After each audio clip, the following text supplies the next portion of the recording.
Qualifying for a second consecutive World Cup for the first time in their history, Iran enters 2018, which will be their fifth appearance in World Cup history, the other four coming in 1978, 1998, 2006, and 2014. And while Iran has not won an Asian Cup, Asia's most esteemed regional tournament for national sides, since 1976, this is arguably their best side since the 70s. In the last two cycles, Iran finished top of their qualifying group in 2014 and in 2018, with the latter doing so relatively comfortably, with group opponents South Korea, Qatar, and Uzbekistan, finishing a full 7 points clear of second-place Taeguk Warriors South Korea, and first place overall in the Asian Confederation.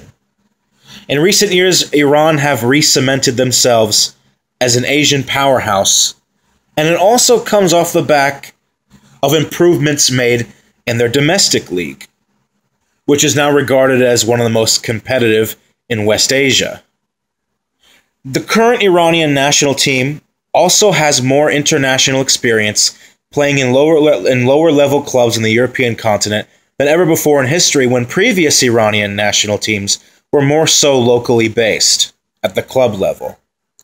This Iran team has players in Greece for Olympiakos and AEK Athens, also in the Dutch Eredivisie at clubs like Heerenveen and AZ Alkmaar, in the EPL with clubs like Nottingham Forest, and in the Russian league playing for sides such as Rubin Kazan. So, Iranian players in the last decade have been getting more exposure to football abroad. Just like in 2014, they are led by Carlos Queiroz, the Portuguese manager, took them to Brazil 2014, and has remained at the helm ever since.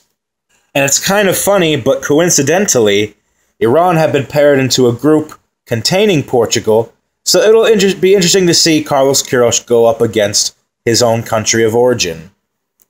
They're in quite a rigorous group with the aforementioned Portuguese, as well as Spain and Morocco. And while Iran are rightfully considered the best team in Asia and have been for the past few years, it does remain difficult to see how they navigate this group. Doing so would not only be the biggest achievement in Iranian football history, but one of the greatest upsets in the history of World Cup soccer. But since one watershed moment has been broken, getting back to a successive World Cup, the next one is advancing out of the group stage for the first time. This will be Iran's fifth appearance overall, but they have yet to advance past the first round. However, Iran always puts in respectable performances at World Cups. They never really get blown out. In fact, Iran always at least gets a point from one of their first three World Cup matches, and their most famous result came in the 1998 World Cup, where they picked up a 2-1 victory over the United States, giving Iranians bragging rights very much so in that regard. Since then, they have been very consistent in their finishes in World Cups, grabbing a draw and 2 losses. That usually seems to be the routine. I particularly enjoyed them in the 2014 World Cup, where they almost held Argentina to a draw, save for a few last-second heroics from Lionel Messi to break Iranian hearts. In that match, they put in a valiant defensive effort that almost saw them steal a point from the eventual World Cup finalists. And while Iranian football prides itself on its astute defensive style of play, I do think this 2018 side is more offensively threatening than the 2014 World Cup team. Some of the key players for Iran will be goalkeeper Alireza Behravand, captain Masoud Shojai, Alireza Jahanbakhsh. You'll have to excuse me for a moment. Iranian names are very different from Arab names that I'm used to pronouncing, as Iranians do speak a different language in Farsi. So I am trying my best. And going forward, Reza Ghoochannejad. who is a veteran with the side and is 30 years old. But also offensively, Iran has other options in younger upstarts like Sardar Azmoun, who plays for Rubin Kazan. He's only 23 years old. I've seen a bit of him in highlights. He seems to be a special talent. And also Mehdi Taremi, who played an integral role in their qualification for 2018. He's 25, and I believe he plays in Qatar, if I'm not mistaken, though I don't remember which club. But look out for Mehdi Taremi at the World Cup. Let me get back to the defense for a moment, because while I do think Iran has more goal-scoring options than they did in the last World Cup, it's going to be the defense that sees them through if they are to survive such a harsh group. In 2018 World Cup qualifying, Iran did not concede a single goal until the final match day, where they conceded 2 against Syria, but that was largely in part due to the fact that Iran had already secured qualification well before that.